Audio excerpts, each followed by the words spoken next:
Since browsers don't know about TypeScript, we need to convert our TypeScript code into something they do understand. The current version of JavaScript with the broadest support across all browsers is still ES5.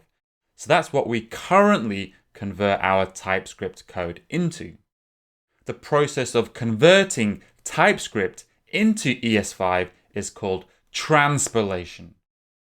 And we use a tool called TSC to transpile on the command line. Just a quick note, it's useful to have the TSC tool so you can try out TypeScript yourself and transpile on the command line.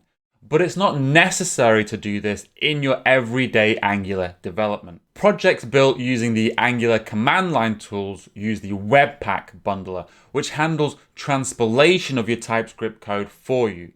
And when coding Angular via Plunker, System.js transpiles TypeScript for you in the browser.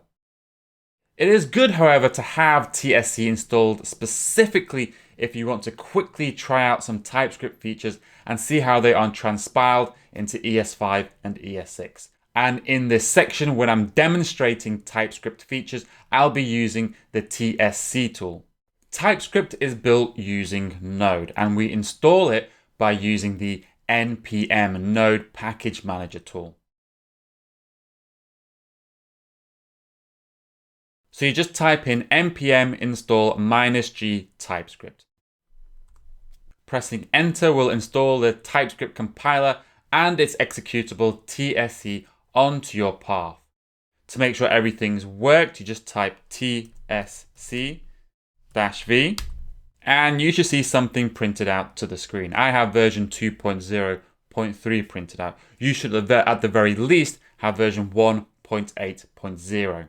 Once you have TypeScript installed, open up your favorite editor and then create a file called hello.ts.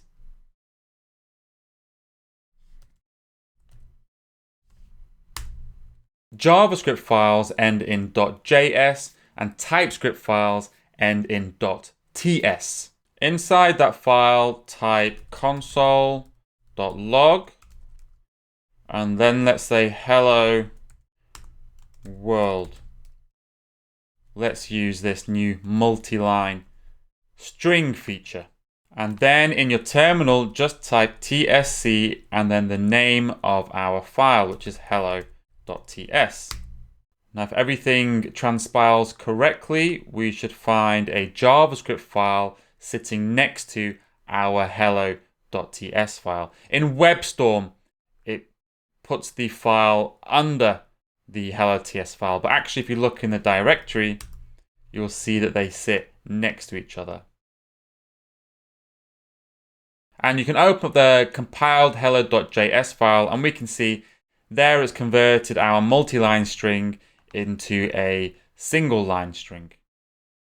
Because by default the TypeScript transpiler converts to ES5 level JavaScript, and ES5 level JavaScript doesn't have multi-line template strings.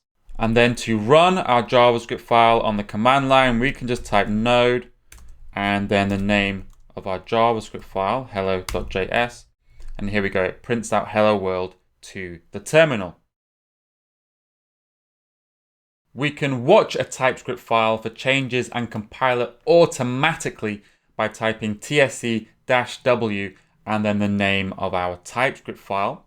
So now if I open up hello.ts and perhaps I end with a smiley face, you'll see in the terminal it detected the file changed and then it compiled it automatically.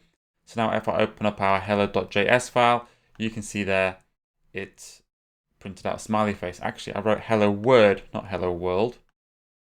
There we go. So now if I open up the JavaScript file, hello world. We can also provide configuration on the command line as well.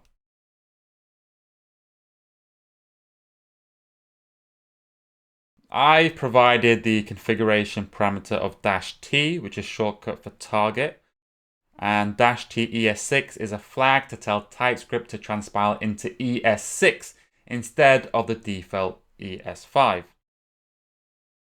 So now if I look at my hello.js, You can see now, because we're transpiling into ES6, ES6 supports multi-line template strings, and that's why our hello.js looks exactly the same as our hello.ts.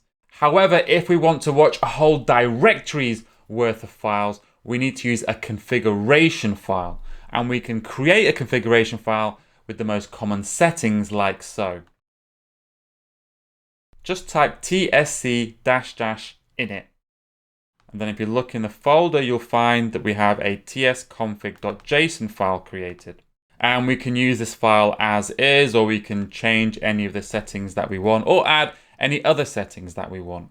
And once we have a configuration file, we can just type tsc-w without any other flags, and it will watch every single file in that directory and automatically compile them into their JavaScript files.